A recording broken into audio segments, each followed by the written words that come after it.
xaalka ka taagan magaalada madaxda Muqdisho ee dalka Soomaaliya wali jaha wareer weyn ayaa ka taagan kadib kolkii uu ka baxsaday President Maxamed Siyaad Barre magaalada oo dabeeto lagu dhawaaqay in dhaqdhaqaaqa USC iyo ciidamadoodu ay qabsadeen xukunkii dalka aqalka madaxtooyadana waxa lagu waramay in cagta la mariyay oo la dhacay habeenkii sabtidii kahor intii aan xukunka laga ridin madaxweynihii hore ee Soomaaliya Maxamed Siyaad Barre iyadoo markaa dagaaladu ay si baan uga socdeen magaalada Muqdisho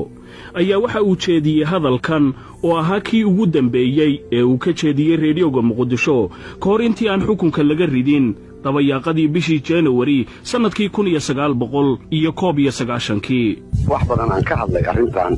annaka kala taliyay shacbiga Soomaaliyeed dhibaatooyinka dagaalka iyo fidnada iyo waxaan jira haddana waxay la tahay lagama maarmaan inay tahay inaan mar kasta aan ka daalin aan ku noqdo waxaan u jeedinayaa shacbiga Soomaaliyeed inay gartaan isdilkaan oo faa'iido u keenaya inuu soo jirin tan labaad oo ka sii xun waxa weeye haddana boobkii bilaqaysiga jidaysiga xoolaha dadka masaakiinta la dhaco wax ka foolxumo jira guryaha la dhacaya qoryaha laga qaadanaya dad baa xoolihiisa la dhacaya dukaamada la jabsanaya arrin foolxun weeye aad iyo aad u foolxun arrintaas waan ka hadlay hadda kahor haddana waan ka hadlaya waxa ka sii xun waxa weeye dhiigga dadka oo la xalaalaysanayo qof aan waxba qabin oo Soomaaliya oo islaam ah in la dilo oo loo dilo muxuu ahaa ama waa kaas ama waa keer qof ay u banaantahay ma jirto waxaan u jeedinayaa shacbiga Soomaaliyeed inay ka waantoogaan arrintan warar naga soo gaaray magaalada Nairobi ayaa waxa xaqiijinaya in ay isugu dhawaayeen oo ay jaalayaal ahaayeen madaxweyne Siyaad Barre Janaal Maxamed Cali Samatar in lagu daweynayo cusbitaal ku yaala halkaasi kadib kolkii lagu dhaawacay isaga oo ka soo baxsaday dalka Soomaaliya Janaal Samatar waxa uu ku socday baabuur uu ku aadayo dalkaasi Kenya waxa dabeeto dhexda ka helay dagaalyahanka dhaqdhaqaaqa Somali Patriotic Movement gabar u dhalay janankuna waxa la soo sheegay in iyadana lagu daweynayo cusbitaalkaasi dhowr maalmood kadibna waxa magaalada Muqdisho lagaga dhawaaqay in Cali Mahdi Maxamed loo dhaariyay inuu noqdo madaxweynaha ku meel gaadhka ee Soomaaliya bismillahir rahmanir rahim haygu wallahi haygu billahi haygu tallahi dalka iyo dadka iyo diinta inaan daacad ugu shaqaynayo oo midnimada Soomaaliyeed iyo cadaaladda intayda khaaska ka hormarinayo bismillahir munaasabadaasi kadib ayaa Cali Mahdi waxa uu jeediyay hadalkan waxaan aaminsanahay haddii Soomaaliya caqligeeda iyo midnimadeeda ay midayso inay si degdeg ah oo dhaqsi ku iloobi doonto dhibaatadii loo geystay muddadii 21 sanad ahayd anigu waxaan ahay xafiis ku meel gaara waxaan ballan qaadayaa oo Ilaahay hortiisa ku ballan qaadayaa muddada yar oo hayo xilka inaan ku maamulo cadaalad sinaan iyo dimuqraasiya iyo diinta islaamka oo la dhowro madaxweyne Maxamed Siyaad Barre waxa uu ka tagay dhaxal midaba kala duwan leh samaan iyo xumaanba waxa lagu tilmaamaa inuu ahaa madaxweynihii waqtigii uu talinayay uu dalku aad u dhismay ha ahaadeen adeegyo waxbarasho warshado wadooyin iyo mashaariic wax soo saaraba balse taariikhyahanadu waxay isku raaceen in madaxweyne Maxamed Siyaad Barre uusan isku shuqlin inuu dalka u diyaariyo marxalad uu ku sii deganaado siyaasad iyo dhaqaale ahaanba isaga kadib haddaba madaxweyne Maxamed Siyaad Barre nin caynkee ah ayuu ahaa waa su'aal xasaasi ah Soomaaliduna ay maanta ku kala qaybsan tahay laakiin bal aan hor dhigo raggii la soo shaqeeyay iyo kuwii ka soo horjeeday labadaba waxaan ugu horreysiinayaa nin ay muddo dheer soo wada shaqeeyeen dalkana ka soo qabtay jagooyinka wasiirka gaashaandhigga iyo ra'iisul wasaare waa Maxamed Cali Samatar oo lagu tilmaamo inuu ahaa nin ay si aad ah isugu dhawaayeen madaxweyne Maxamed Siyaad Barre Siyaad Barre waa la wada yaqaan shakhsi adag oo adeeg badan leh oo waxyaalaha qaar aan u daciifin oo noocaas u ah laakiin haddana sida dadka qaar ay ka dhigayaan cruel muusan helo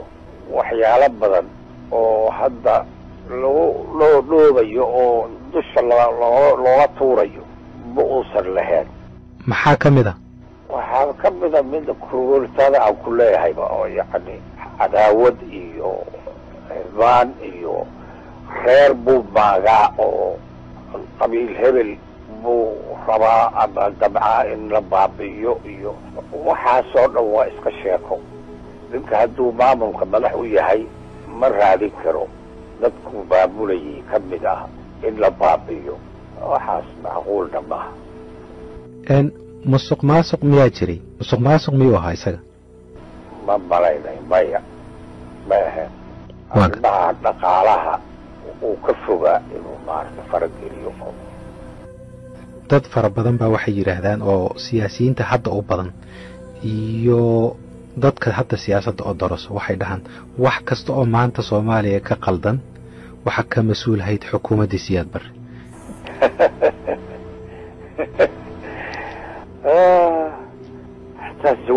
jawaab khalada weeye. waana nin walbana wuu garan karaa. nin walba uu garan karaa taas inayan soconaynin. dowladdii gacaanka hal isweydiiyo maxay qabatay, intay gaartay awooddeeda, maxaa dalka u qabsoomay intay xukunka haysay, maxaa ka dhismay dalka, dowladdaas kadibna maxaa soo baxay, hal isweydiiyo. marka xaqaa'iqa markaasa loo yimaado. axmed sulaymaan cabdalla waxa uu isagu ku dooday in muddada dheer ee maxamed siyaad barre uu ku dheganaa xukunka ay ahayd waddan jacayl ee aysan ahayn xukun jacayl. buugaagta iyo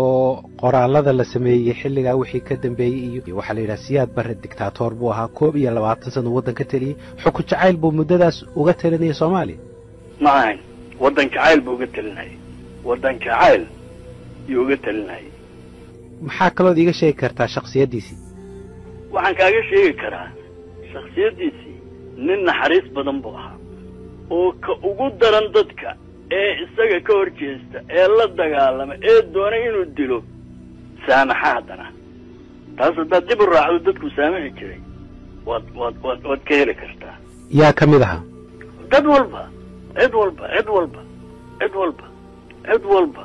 madaxdaa ka mid ahayd. madax badan oo madaxdayadii ka mid ahayd oo ka hor timi oo la dagaalantay oo xumaysay yaa ka mid ahayd.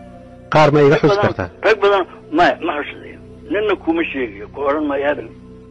hebel ku odhan maaye adigu raac bal recordkiio raggii la xidhxidhay ee maxaan ku idhaha bal dib u raac. waa cumar carte maxaan ku idhaha raggii kale la xidhnaa. adigu aniga hay sheegin waxay soo garamaysa hay hor ordin adigu yani waxaad helaysaa sanad walba dadka jeelka ku jira badankooda waa la saamaxi jiray marka Oktoobar iyo soo galaan ciidaha iyo waadagay. cusmaan maxamed jeelle waxa uu ka mid ahaa golihii sare ee kacaanka. xilal wasiirnimada uu ka soo qabtay dowladdaasi.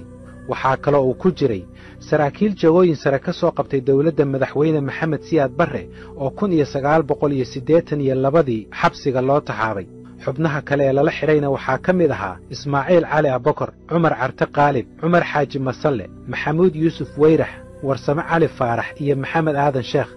waxaan weydiiyey cusmaan maxamed jeelle in maxamed siyaad barre uu mas-uul ka yahay wax kasta oo ka xumaaday Soomaaliya wixii ka dambeeyey 1991.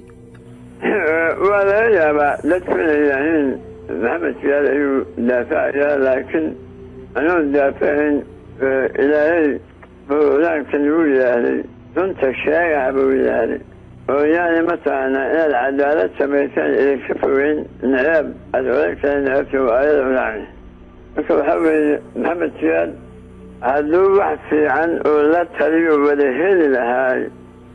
wuu hagaagi kari lahaa. xukun jaceylku waiska meesheedooda dadka udeed bay ka dhexaysaa. mucangeg ma ahayn. waa laga dhaadhici karay wax taas. waxaa jirto maalin aan aad dadka isu wadaweyn maxamed siyaad oo asagoo waxyaabaha aadkood cirkaa la madayo isan gacaha faaniyo badnaad waalatay markaad u sheegto cuda laakiin waa naga xagaajiyeen mayna gaarsiiyeen. ma wada ahayn nin mucangega laakiin waa la taliyayaal xumaa. waxa weye dadku waa gafayaan. maxamed siyaadna waxa weeye ninta oday Soomaali buu ahaa. waa mataqaana aroontiisana wuxuu ahaa askari kadnimo ka soo bilaabay sidaa ku dallacay oday Soomaali uu ahaa. waa la xumeeyey maahina jid ahaan ma xumayn laakiin mugii dambe meel fog bay la gaartay cabdi warsame isaaq waxa uu la soo shaqeeyey xukuumadda madaxweyne maxamed siyaad barre laga soo bilaabo 1969kii markii uu talada qabtay maamulkaasi ilaa uu xukunka ka dhacay 1991dii markii maamulkaas xukunka laga tuurayna waxa uu cabdi warsame isaaq ku biiray kooxihii waddanka ku soo dagaalamay waxaana uu qabaa inaan mas'uuliyadda burburka Soomaaliya dhammaanteed dhabarka loo saari karin madaxweyne maxamed siyaad barre maya waxaas ma jira haddeer waad arkaysaa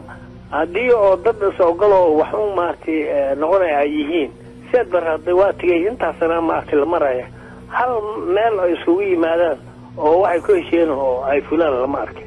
marka waxa weeye siyaad barre iska hadal weeye dhinaca kalena madaxda ka tirsanay jabhadihii la soo dagaalamay xukuumadda madaxweyne maxamed siyaad barre mowqif aad u adag ayay ka qabaan shakhsiyaddii iyo xukunkii madaxweyne maxamed siyaad barre cumar xasan gaalaguul waxa uu ka tirsanaa ururka USC wuxuu ahay nin waqti dhib jiray dalka qabtay militar ahay militarkana aragtidiisa waa xadadan tahay waatana la yidhaahdo waa faras labada dhinacba aan u jeedin ee hortiisa kaliya arkaayo markii dambena hadee waa nin marka uu xoog yeesho oo meel qabsado yani waxay noqonaysaa inuu wax la qabto ayaanta ugu horeyso oo bilaabayo wax alla waxay aadaanba oo yani nidaam ku sameeyo waxyaalaha sharci u dejiyo hore u qabto laakiin markii uu dego asi yani uu nagaado dawladdiisana ay nagaato wuxuu noqonayaa nin ismahdiyey mowqifka ugu adag ee madaxda jabhaduhu ka istaageen maxamed siyaad barre waxa uu ahaa kan uu qabo ururka SNM oo colaadda ka dhacday dabayaaqadii 80meeyadii gobollada waqooyi haatanna loo yaqaan Somaliland ay si weyn u saamaysay ururkaasi maxamed xaashi cilmi waxa uu ka mid ahaa aasaasiyaashii ururka SNM iminka haddaan ku soo qaado Somaliland Hargeysa magaalo walba duleedkeeda waxa ku aasan xabaalo waxa jira muxuu ahaa xabaalo waaweyn oo dadkii lagu xasuuqay ay ku aasan yihiin waa calaamad taala oo rag iyo dumar iyo carruur wax walba leh oo kolba daadku Hargeysa soo saaro waad ogay inuu jasiiro waati inta la qaaday dadka lagu ururiyay muxuu ahaa lagu laayay jasiira waa halkay ka bilaabantay baa halka ahayd sababtana maanta magaalo reer Somaliland oo aan intan muxuu ahaa xulafada Allah ahayd maahe aan mass graves ku aasnayn maanta ma jiro kolka waxa weeyaan astaantaasaa meel walba u taalo raadkaasu ka tegay in siyaad barre kolka waxa weeyaan ninkaasi wuxuu ahaa shaytaan ilaahay ummad u soo diray buu ahaa kolka astaantiisa iyo xumaantiisa wax alla waxaa maanta dhacay oo dhan dembigeeda isaga muxuu waa sunnihii uu dhigay weeye waxaa fikrad aan taas ka fogeyn qaba maxamed abshir waldo oo ka tirsanaan jiray ururka SSDF wuxuu ahaa sarkaal dawlado gumaysigii la soo shaqaystay talyaani iyo ingiriisba wuxuu ahaa nin muujiya inuu isku kalsan yahay haddana ficilkiisa ayan ka muuqan inuu isku kalsan yahay wuxuu ahaa nin jecel dadka inuu tuso inuu yahay leader Soomaaliya oo Afrikaana oo progressive horusocda ha yeeshee muxuu ahaa askari ku cadaaday siyaasadiisii iyo taariikhdiisiina miraheedii waxaa laga arki karaa halka Soomaaliya ay maanta ku sugan tahay ma waxaad leedahay wax buu ku leeyahay waxa hadda taagan kuma laha keliya waxa weeye aas-aaskii dulistii Soomaaliyeed maamulkiisii bay ka dhalatay habxumada iyo dhaqanxumada iyo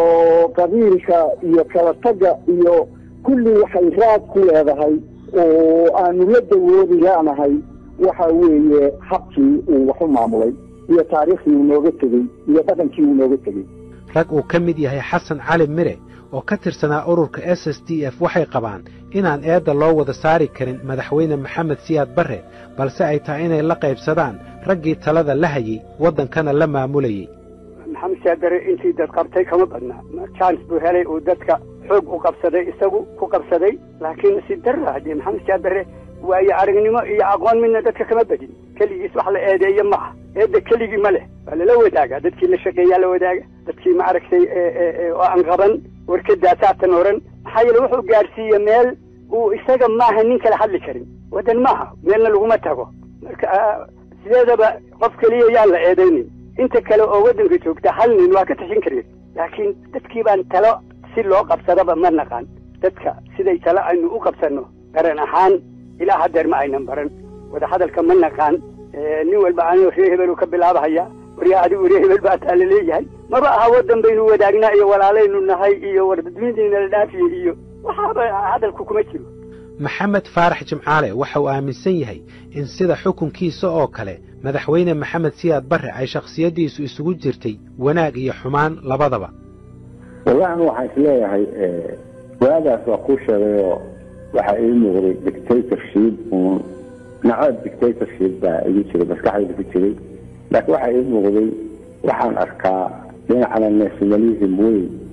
buu lahaa oo nin maaragtay isla weyn buu ahaayoo soomaali ah oo isla weyn oo iskala weyn wuxuu dhihi jiray warshadaha iyaga anagu aan la jabjabno oo la kufkufno oo qaladno oo wax naga xumaadeen intii aanu ajnabi keensan lahayn dhinacaas positive buu ka ahaa dhinacana wuxuu ka ahaa inaante xukun jecel oo dictatora oo qofka aan aamini karin dadka maskaxda furan aan aamini karin hadda marka nooc isku jiro ah jabhadda SNM waxay sanadkii 1991 ku dhawaaqday inay ka go'day dalka Soomaaliya intiisa kale inkastoo aysan weli helin ictiraaf caalami ah dhinaca Puntlandna waxa hogaamiyaashooda ay ku guuleysteen inay nabadda soo celiyaan maamul adagna samaystaan haddaba dhulka Soomaaliya gaar ahaan koonfurta iyo bartamaha ayaa weli dhibaatadu ka taagan tahay iyadoo ay ku dhowdahay 20 sano tan iyo intii uu xilka ka degay madaxweyne maxamed siyaad barre deegaanadaasina ay weli degila yihiin maxamed faarax jimcaale waxa uu isagu qabaa in madaxdii jabhaduhu ay wax badan qaban karayeen waxa weeye markaan anigu jaanis haysto aan wax ka fiican haysto aan samayn karo oo aanan samayn anuu oranay maxamed siyaad baa ashkeeyay wax aniga sameeyay masuulka aniga sameeyay oo weyn oo nin weyn oo jaanisna haystay dadna haystay shacbiyad haystay caqli lahaa wax wanaagsan la abuuri karay marka ninka yiraahdo wixii asagu uu sameeyay waa maxamed siyaad masuulka masawir buu noqon hayaa maxamed xaashi cilmi waxa uu isagu aaminsan yahay in qorshaha kooxaha koonfurta uu marka horeba qaldanaa waxa weeyaan annagu waxaanu ka bilownay geedka hoostiisa iyo shirar noo gaara oon cidina lacag nagu siinin hudheel weynna aanaan ku jirin oo geedka hoostiisa arrimihii lagu dhammaysto kolkii aanu dalka soo gallay horta kolka hore waanu ka dimuqraadisanayn oo 3 sannadood ama 2 sannadoodba madaxda waanu dooran jirray annagu mid qudhihinima haysan jirin kolkaana waxaa charterka ayaa ku qoraa 2 sannadood kolkaynu dalkii ku noqono markaynu hayno 2 sannadood aynu ku wareejino muxuu ahaa dadweynaha kolkaas saasaa horta taasi waa meel aanu kaga duwanayn bay ahayd ta labaad waxaanu kaga duwanayn oo kale waxaanu isugu yeedhnay wax alla wixii reer Somaliland qabaa'ilkii deganaa ayaanu isugu yeedhnay madaxdoodii salaadiintoodii burcaanu shirkii ku qabannay halaysa saamaxa baa la yidhi halaysa saamaxay dawlad loo dhan yahay baa la sameeyey oo laga wada qayb galay dabeetana tii dambena booramaa lagu qabtay kolka horta anagu saas ah iyagu halkay ka bilaabayeen waxay ahayd ama qaahira lagu shiraya ama adisaba lagu shiraya ama waxa lagu shirayay muxuu ahaa meel dhul dibadda Nairobi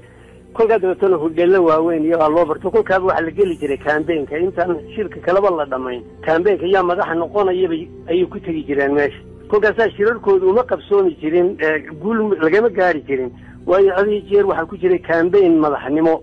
oo dawladda mid doonayso oo Masar qaar doonayso oo Itoobiya qaar doonayso oo Talyaanigu qaar doonayaan kolba Mareykanku qaar doonayaan kolkaas wuxuu meesha la isugu tagi jiray waxay ahayd in meel campaign cusub lagu galay ee meel aynu heshiino oo aynu dawlad dhisno oo Soomaaliya ha lagu soo celiyo sideedii fikradiiba ma jirin kolka hudheel weyn oo dalkana sanadkan halkee lagu shiraya ka damba la sii qorsheynaya muxuu kolka ilaa 11 waxay marayeen mooyaan ayay muxuu imkana dii wali ma badaynin kolka waxay ahayd goor walba wax dibadda laga soo dhiso dawladda ajnabiga ku lagu leeyihiin bay ahayd xasan cali mire waxa uu leeyahay qaladka ka sokow Soomaalida waxa ilaa maanta ka maqan bisayl siyaasadeed inagoo dhan baan bisayl lahayn bulsho ahaan baan Soomaali maanta ayaan u ahayn beriga iska daayay marka inaguna waxaan eeganaa reer hebel cudurka la yiraahdo ilaa uu ka baxo ilaa uu ka dhamaado Soomaalida ilaahay ka hanuunsho anigu ma qabo inay dawlad dhisan karayaan maxaa jira nin kala fincilaya dadkii wadanka lahaa innagoo laysku keendaray baa waxaa laysku qabtaa ma 7 milyan ba ama 10 milyan ba dunidu intay la eg tahay fiiri dadka bani aadanka oo nool oo shaqaysanaya intay tiro la egyihiin fiiri waxa inaga isu kaaya muujiyey oo odayo aan runtii taariikhna qoran lagu aqoonay afkaas wax laga bartay ah anigu waa yaabanahay shacbigan maxuu la wareersan yahay madax iyo aqoonyahan iyo jinni wada aqoonyahanku dadku ka mid yahay bani aadan weey qabiilka cidi kagama badna iyaga laftooda marka ummad sidaas ku tashatay ama caqligeedii dhaafi waayey waa yeel iyo aqoonyahan iyo mid kasta waa meel la gaari mayso waa ayaan darro weey meel lagu gaari maayo in indhaha inta la furo dadku la furo loo dadaalo maalin walba laga hadlo waxa runta ah Israel waa nimankii kaliya isku dayay markay kursi heleen bay iyagina ka baxeen waxay intii waagi joogtay madaxda noqoteen